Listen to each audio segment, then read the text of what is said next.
Sisimula na sa Martes ang payout ng 2,000 pisong ayuda ng gobyerno para matulungan ng mahigit 7 milyong pamilya sa bansa sa gitna ng patuloy na pagmahal ng mga bilihin.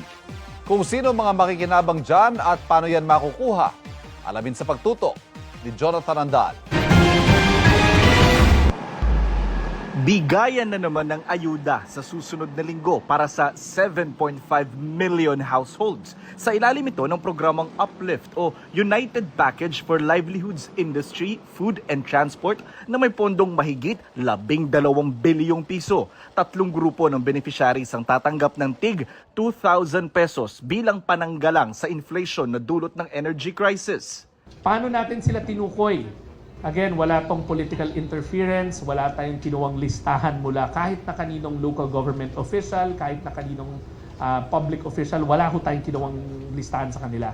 Hinango natin to mula sa CBMS or yung Community-Based Monitoring System na ang may hawak naman ang Philippine Statistics Authority. One-time ayuda na 2,000 pesos ang makukuha ng Group 1 na kinabibilangan ng 3.5 million families mula sa listahan ng 4Ps. Makikredit yan sa kanilang Land Bank ATM sa Martes.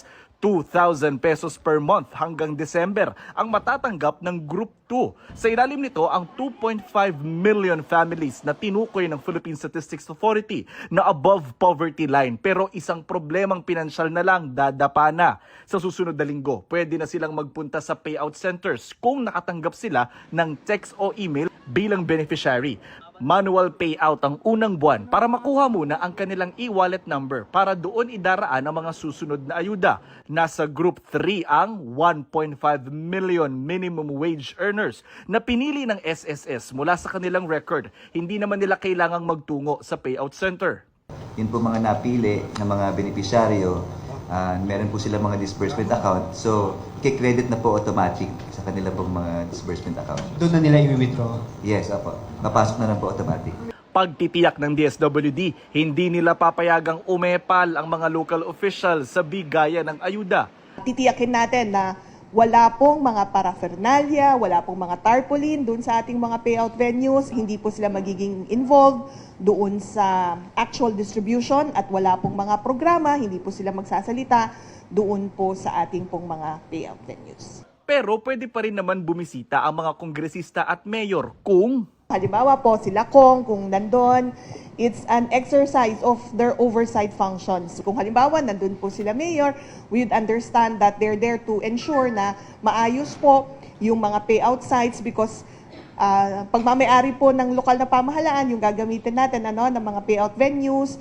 tinanong ang DSWD at DepDev kung hindi ba pagmumulan ng kalituhan sa payout ang datos na mula pa sa 2024 National Census. Marami nang nagbago sa estado ng mga Pilipino. Paano kung okay sila noong 2024 pero sadlak na sila ngayon?